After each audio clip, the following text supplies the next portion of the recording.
When I got engaged, everyone warned me that planning a wedding would be stressful. What nobody warned me about was that apparently I wasn't just planning a wedding, I was preparing for war. My fiancé's mother had always been difficult. Not openly cruel, not the kind of woman who screams or starts obvious fights. No, she was worse. She was the kind of woman who could insult you while smiling, then act offended if you reacted. The kind who would hand you a sweater 2 sizes too big for Christmas and say, "I thought this cut would be more flattering for your body type." The kind who called herself brutally honest when everyone else knew she was just mean. From the day my fiancé introduced me to her, she made it clear I was not what she had imagined for her son. She never said it directly. Instead, it came in little comments. "Oh, you're so confident to wear something that tight. You're very outspoken for someone so young." My son always said he'd marry someone more traditional. Every remark was delivered with a laugh, as if I was supposed to find it charming. At first, I tried. I smiled. I ignored it. I told myself she just needed time. But after 3 years together and 1 engagement ring later, nothing had changed. If anything, it got worse. The moment we announced our engagement, she inserted herself into everything. She demanded to see venues before I booked them. She criticized every floral arrangement. She argued over menu choices for a wedding she wasn't paying for. And every single time my fiancé pushed back, she'd act wounded. "I'm just trying to help. This is my only son's wedding. I guess my opinion doesn't matter." Classic emotional manipulation. But then came the dress incident. I was at brunch with my maid of honor, my mom, and, unfortunately, her, when the topic of wedding attire came up. My mom was asking what colors immediate family would be wearing. My future mother-in-law casually sipped her mimosa and said, "Oh, I already found my dress." Trying to be polite, I smiled and asked what color it was. She smiled right back. "White." The table went silent. I actually laughed because I thought she had to be joking. She wasn't. I said, carefully, "Oh, well, usually white is reserved for the bride." She tilted her head and gave me the most condescending smile I've ever seen. "Well, it's not bridal white. It's more of an ivory champagne."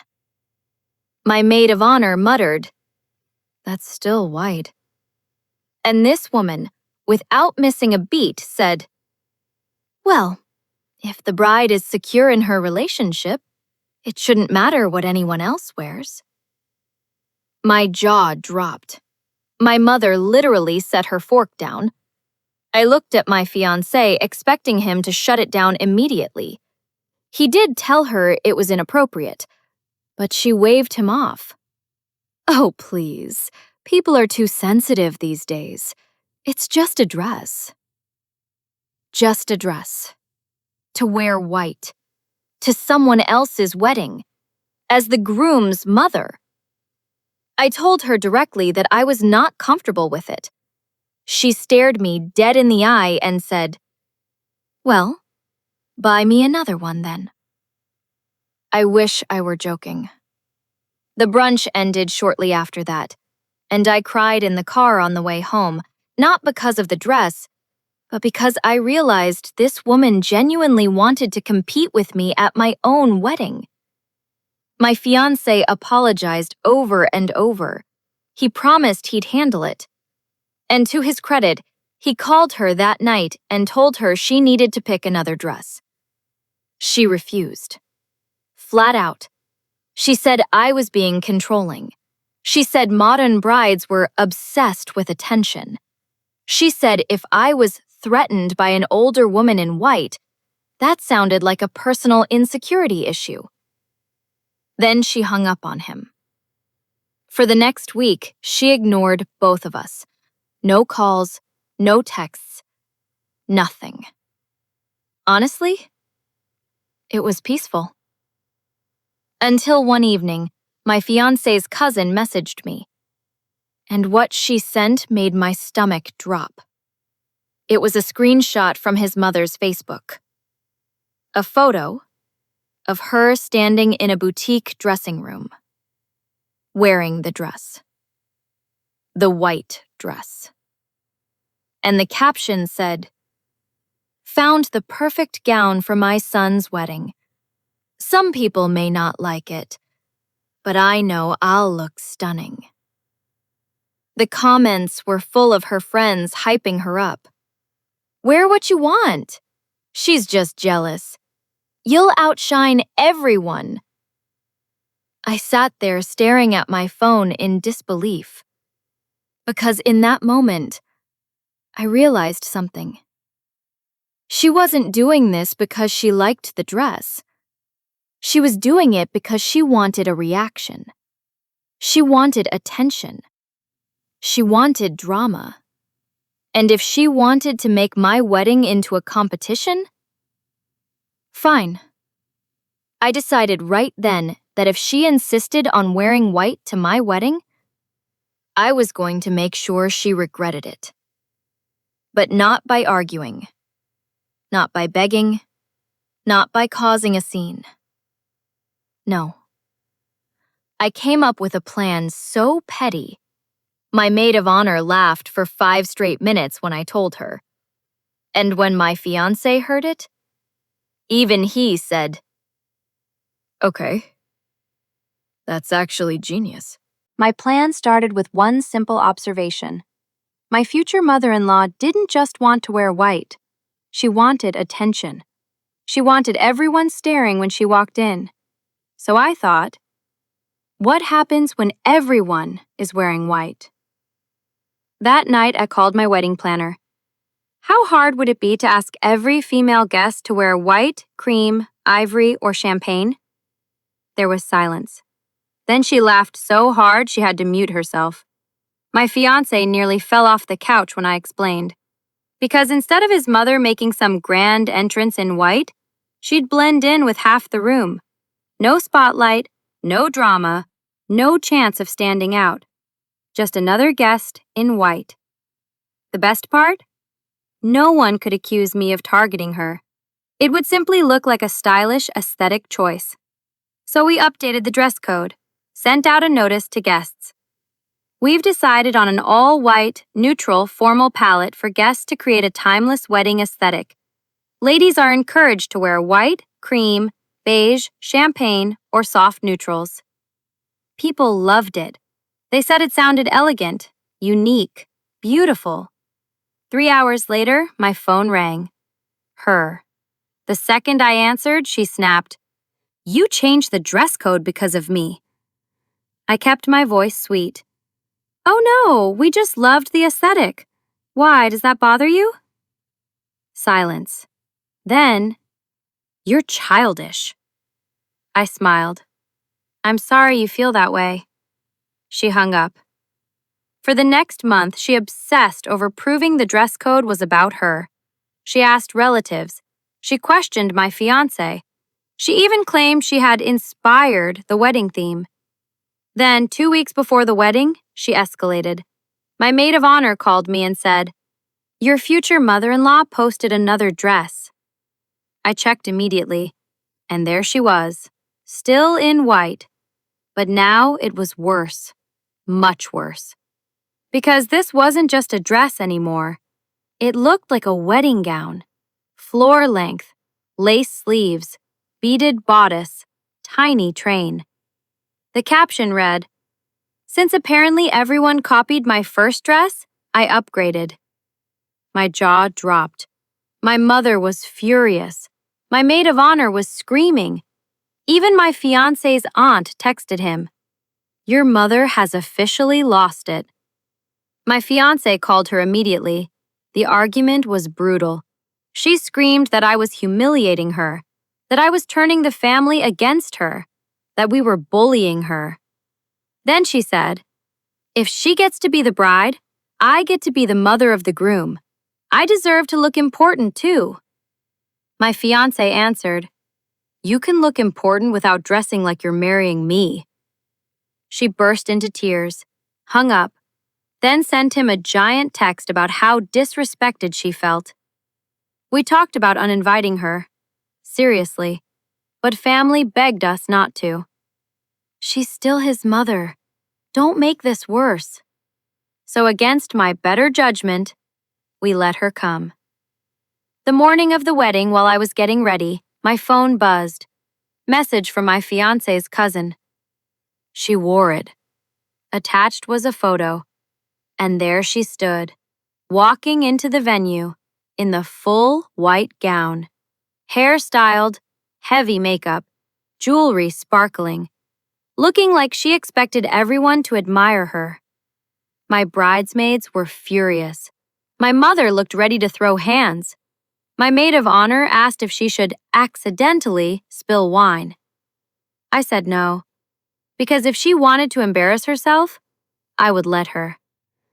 What I didn't know yet was that the dress wasn't her only stunt, because during the ceremony, she did something so outrageous, half the guests gasped, and my fiancé nearly stopped the wedding. The ceremony started beautifully, for about 4 minutes. I was halfway down the aisle, holding my father's arm, trying to focus on my fiancé waiting at the altar, and not on the woman in the front row, dressed like she was auditioning to replace me, when I heard it. A loud, dramatic sob. Not normal crying, not emotional sniffles, no. The kind of overacted, theatrical wailing you hear in low-budget soap operas. Every head turned, and there she was, my mother-in-law, crying into a lace handkerchief like someone had just died. At first I thought maybe she was just emotional, until she stood up. Actually stood up, in the middle of the ceremony, and said, loudly enough for everyone to hear, "I just can't believe my baby is leaving me." The officiant froze. My father muttered, "You've got to be kidding me." Guests started whispering. My fiancé looked absolutely horrified. Then his mother took it even further. She walked straight into the aisle. Into the aisle, during my entrance, as if this were somehow her moment. She rushed toward my fiancé, arms open, sobbing dramatically. He stepped back so fast he nearly tripped over the altar platform, and she threw her arms around him, in front of everyone, still crying, still making a scene, still in her bridal cosplay nightmare. She clung to him and wailed, "You'll always be my first love." The entire venue went dead silent. You could actually feel the collective discomfort. Someone in the back whispered, "What the hell?" My fiancé gently but firmly removed her arms and said, "Mom, sit down. Now." She started crying harder. "I'm just emotional. Why is everyone being so cruel to me?" At that point, my wedding planner, who deserves sainthood, appeared from nowhere and escorted her back to her seat. The ceremony resumed. Barely. Everyone was rattled. Even the officiant looked like he needed a drink. We got through the vows. We got married. People clapped. And for one brief moment, I thought maybe the worst was over. It wasn't. At cocktail hour, guests kept approaching me with the same expression, equal parts horrified and trying not to laugh. Apparently, after the ceremony, she had been going table to table telling people, "Well, if he'd listened to me, this wedding would have been much classier." Then came the reception, and that's when karma finally arrived. Because my maid of honor, bless that woman, had quietly contacted the DJ during dinner. She didn't tell me exactly what she was planning, only said, "Trust me, this is going to be worth it." About 20 minutes later, the DJ tapped the mic. Ladies and gentlemen, before speeches continue, we'd like to do something special. I looked at my maid of honor. She was grinning like a villain. The DJ continued. We want to recognize one very special guest tonight.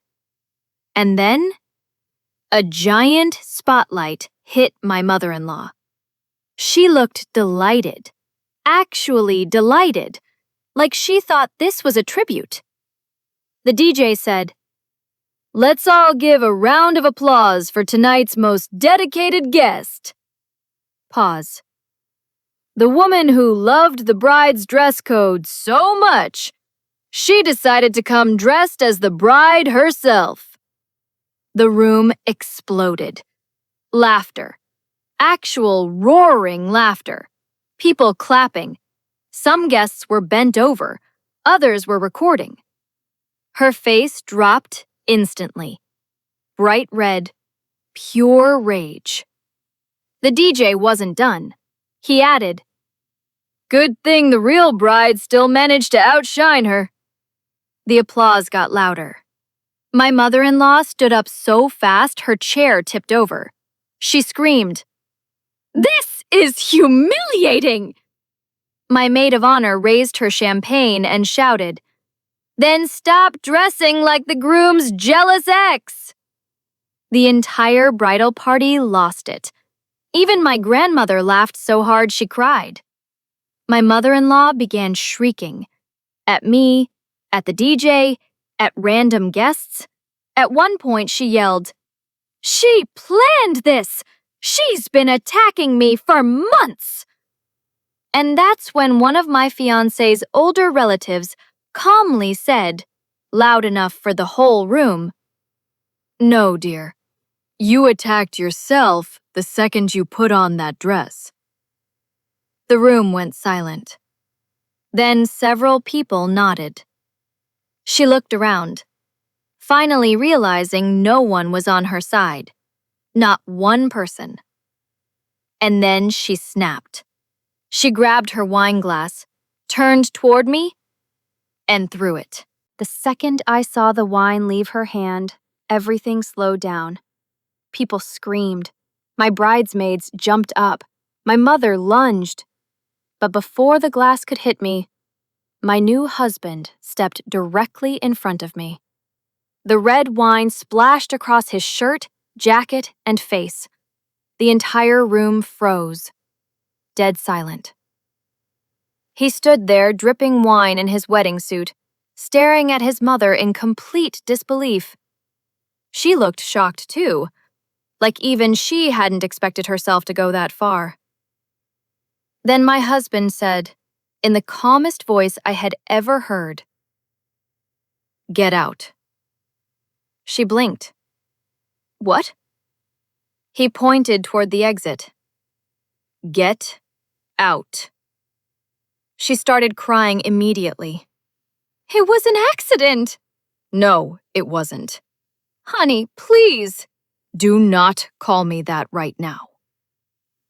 The room was so quiet, you could hear people breathing. She looked around desperately for support. No one moved. No one defended her. No one even looked sympathetic. Then she tried one last time. She humiliated me. She turned everyone against me. My husband stepped closer. No, you did that yourself. Tears streamed down her face.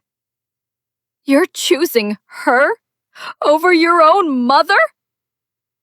And without hesitation, he answered. Yes, because she's my wife. And because you've spent years treating her like garbage. The entire room went silent again. Even I was stunned. Because while he had defended me before, he had never confronted her like that. Not publicly. Not with finality. She looked like he'd slapped her. Then she whispered, You'll regret this. He replied, No, I'll regret not doing it sooner. That was the moment she broke. She started screaming, calling me manipulative, calling him ungrateful, claiming I had brainwashed him. Security had to physically escort her out while she kicked and shouted, and when the doors finally closed behind her, the entire room erupted into applause. Actual applause. My husband turned to me, wine-stained and exhausted, and said, "Well, that's one way to make the wedding memorable." I laughed so hard I nearly cried. Someone handed him napkins. Someone else got him another jacket. The DJ announced, "Let's pretend none of that happened and continue celebrating the people who actually matter tonight." And somehow, the reception became incredible. People danced harder, laughed louder. The tension was gone. It felt like everyone was relieved the monster had finally been removed. By the end of the night, guests were calling it the most entertaining wedding they'd ever attended. But the real fallout started the next morning, because apparently being thrown out of her son's wedding was not enough humiliation for her. She posted online.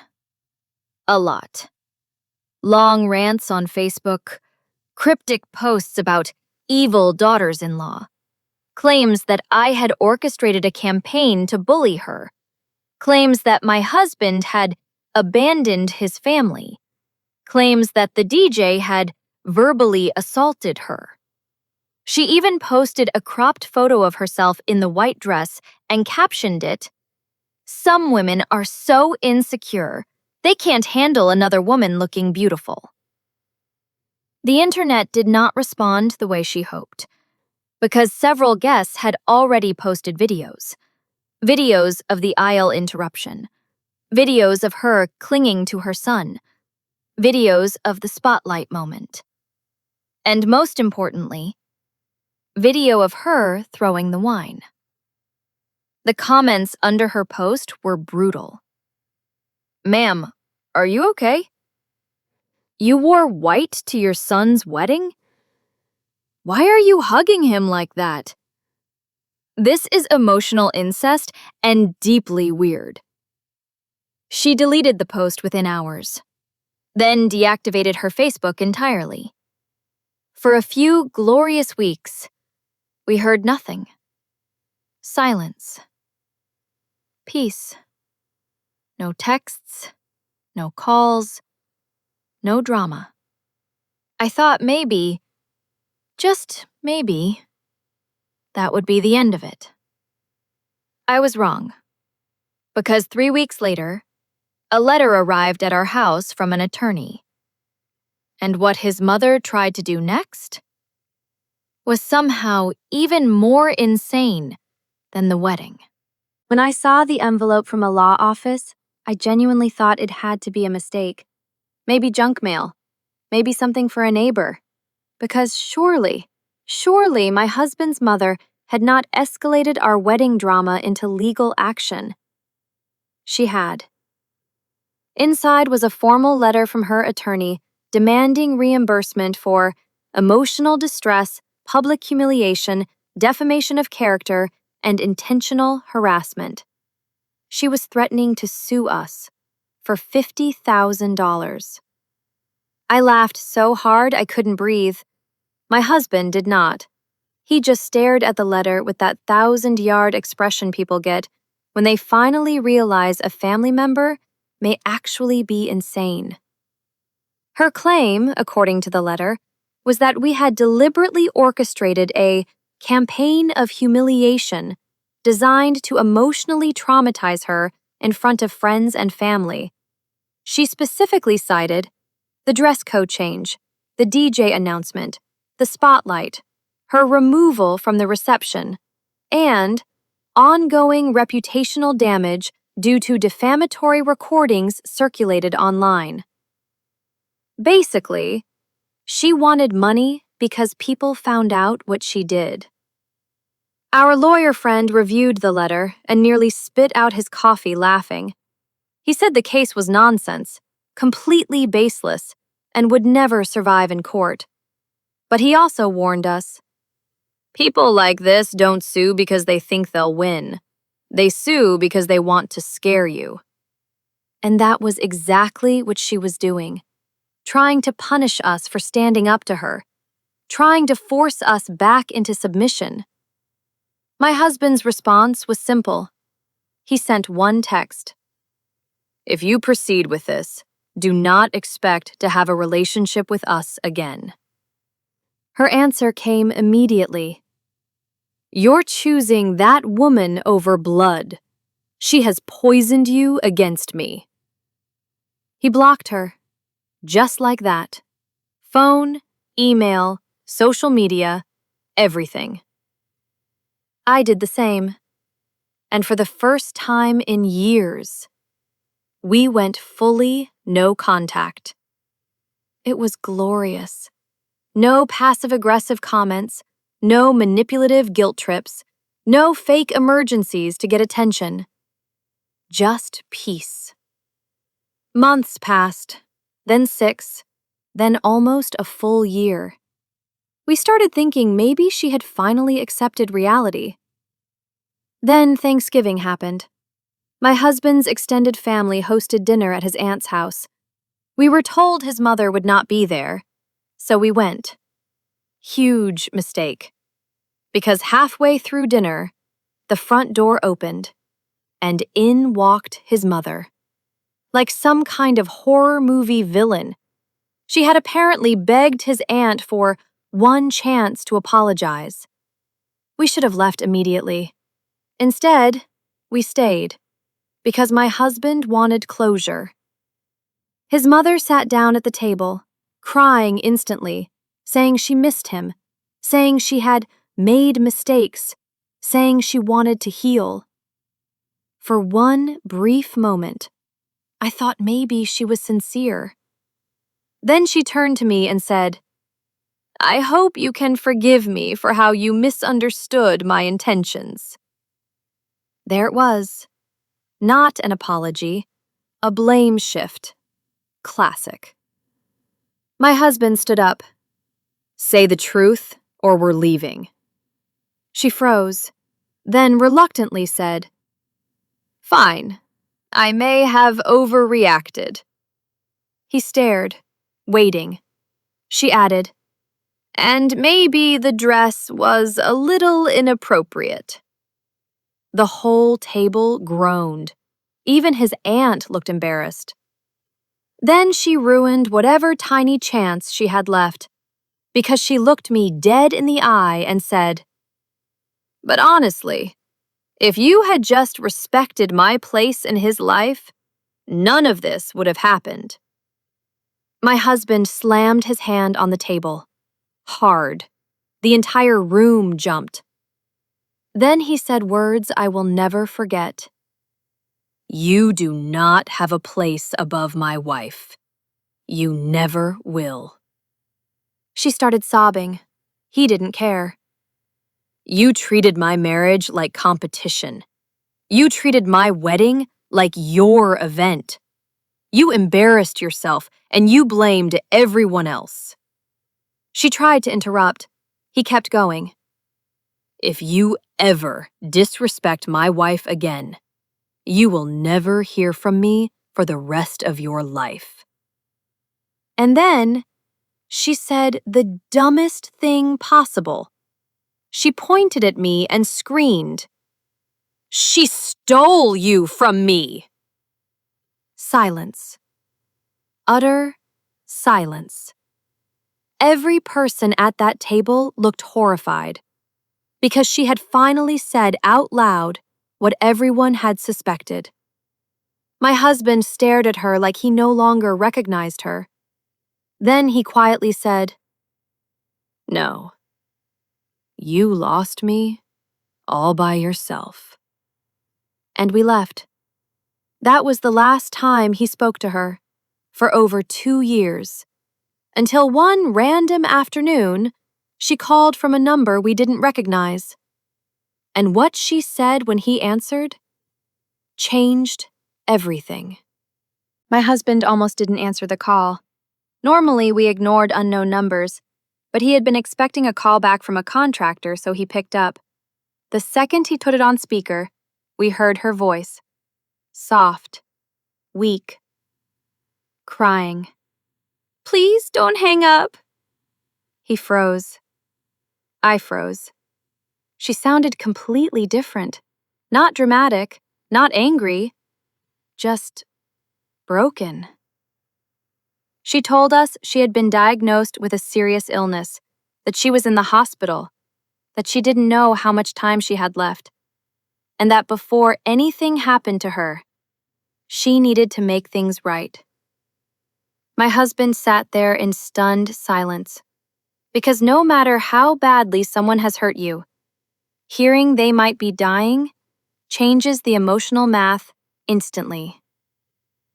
She begged for one visit, one conversation, one chance to apologize in person.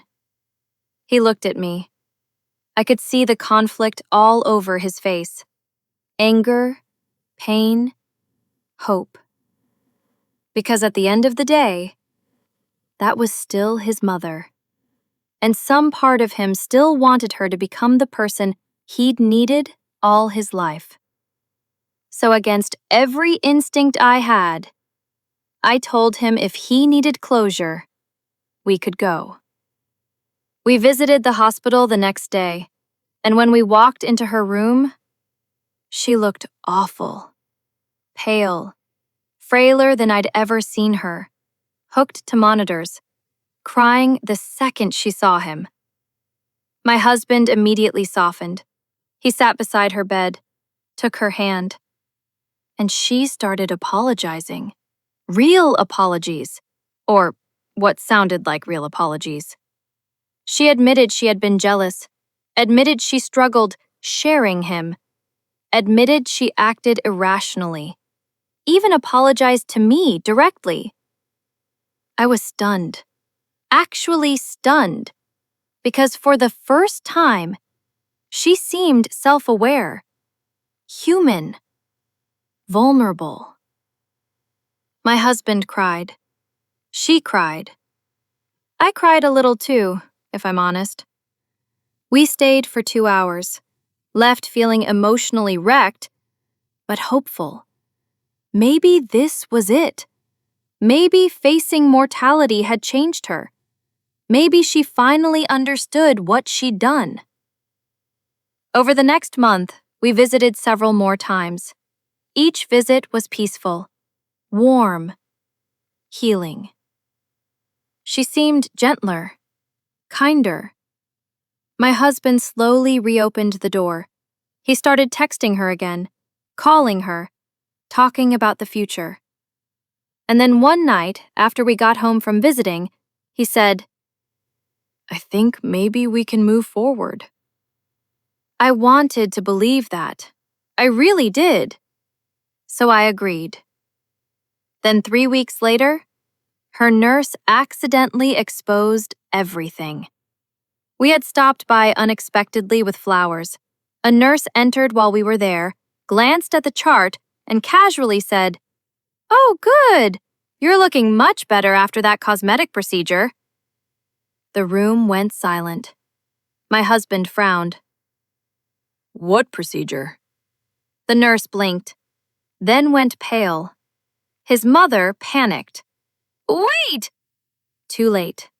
The nurse stammered, "I thought you knew." And then she hurried out. My husband slowly turned toward his mother. "What procedure?" She started crying instantly, but not because she was sick, because she'd been caught.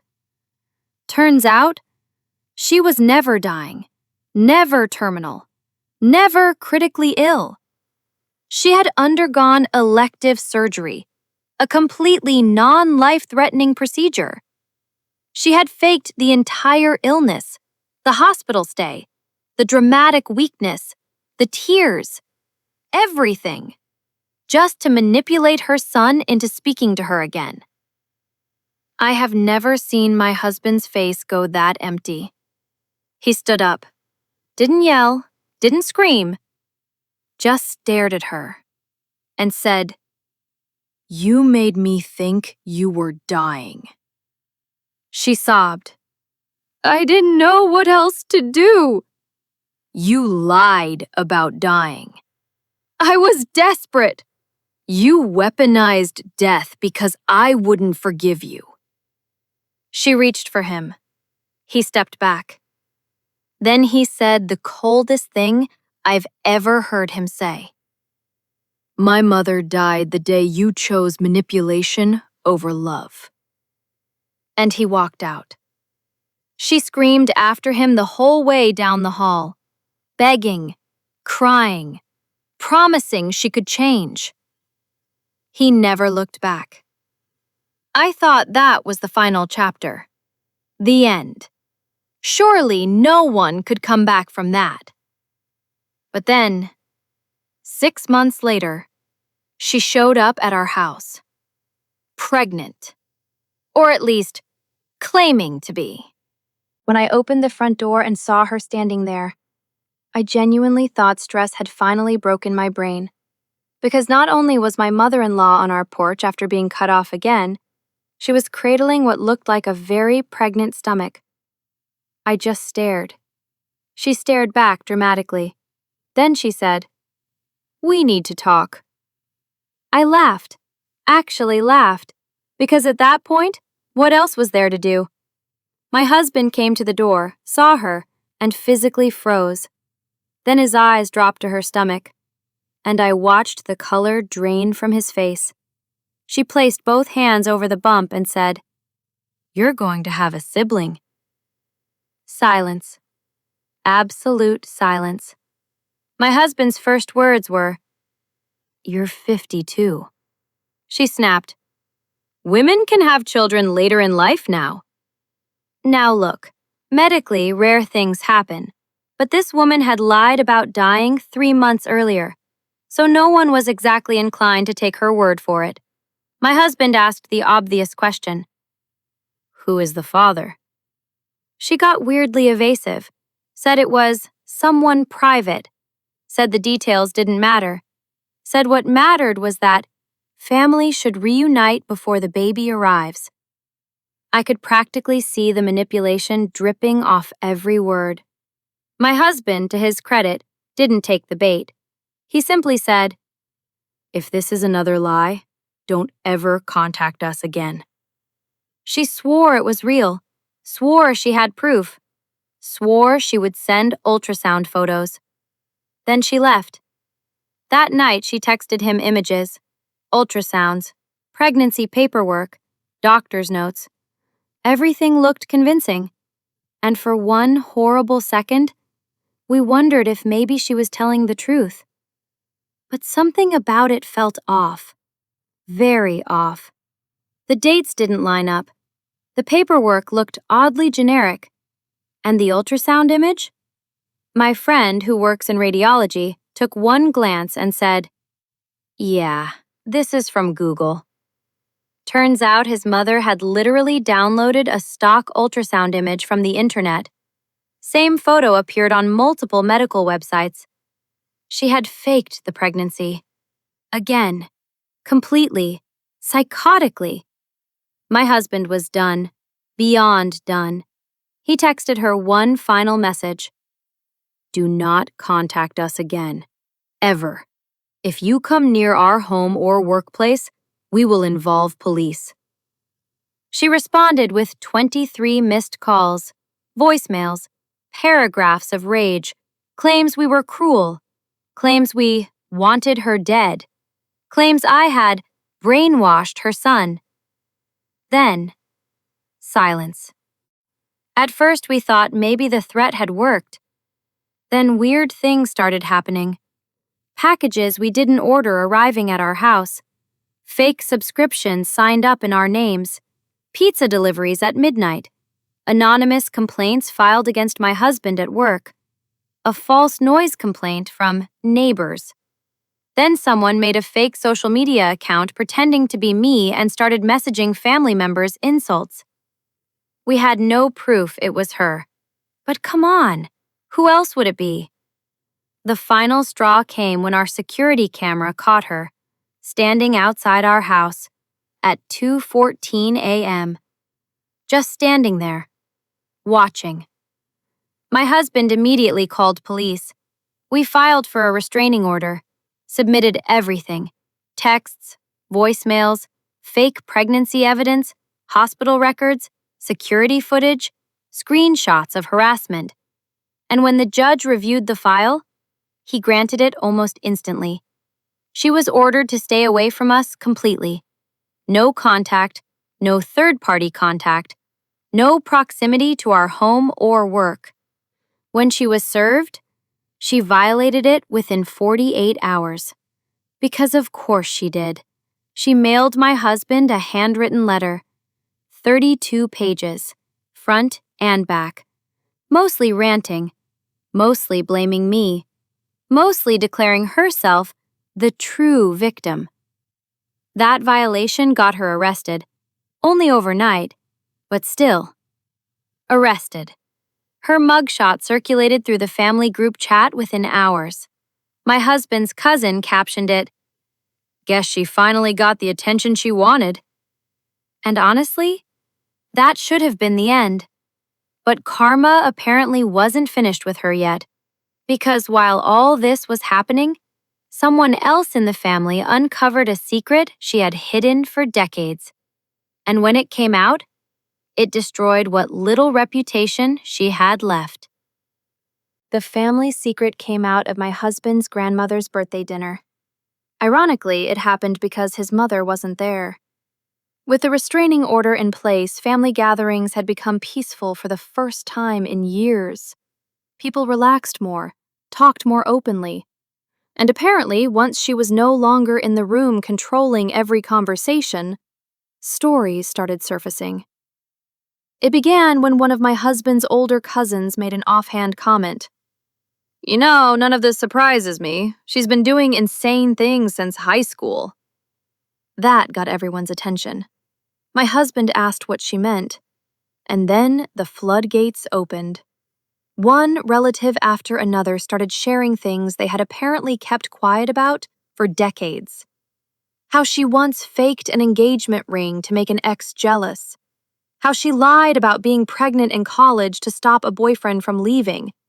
How she spread rumors about a coworker sleeping with her boss, only for everyone to learn she invented it.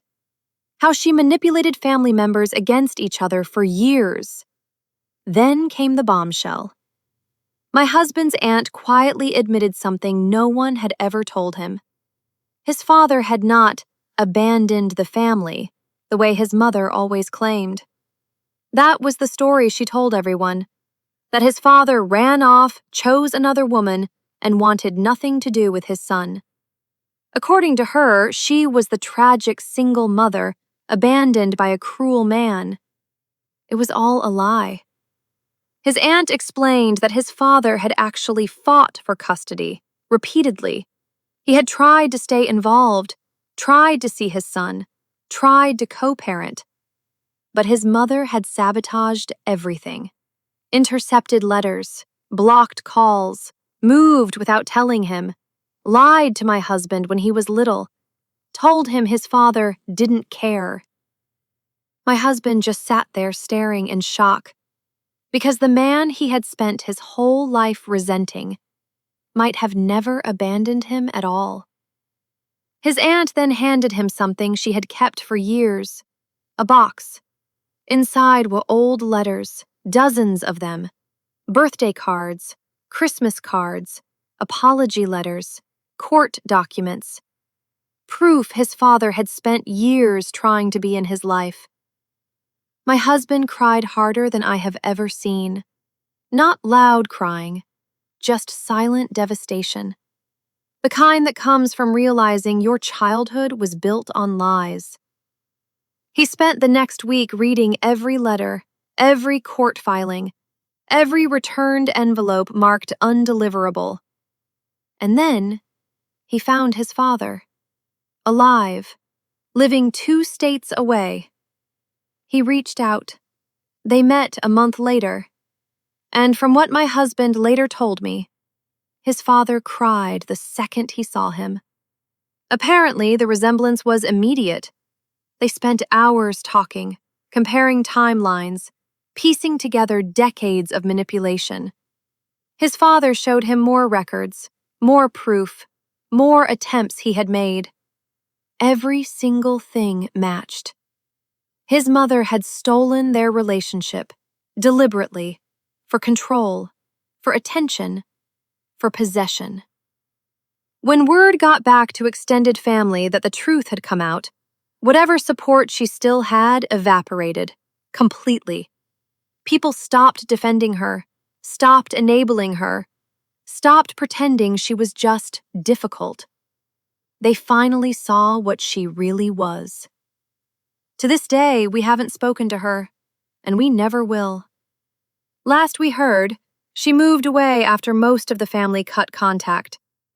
Apparently, she still tells people I ruined her life, which is funny, because all I ever did was marry her son and wear the right dress to my own wedding. So yes, my mother-in-law tried to wear white to my wedding, but in the end, that dress was the thread that unraveled every lie she had built her life on. And honestly, I couldn't have asked for a better wedding gift. About a year after everything exploded, we found out through family that his mother had moved to another state. Apparently, after the restraining order, the arrest, and the truth about his father came out, most of the family stopped speaking to her entirely. No one wanted to be associated with her anymore. No one trusted anything she said.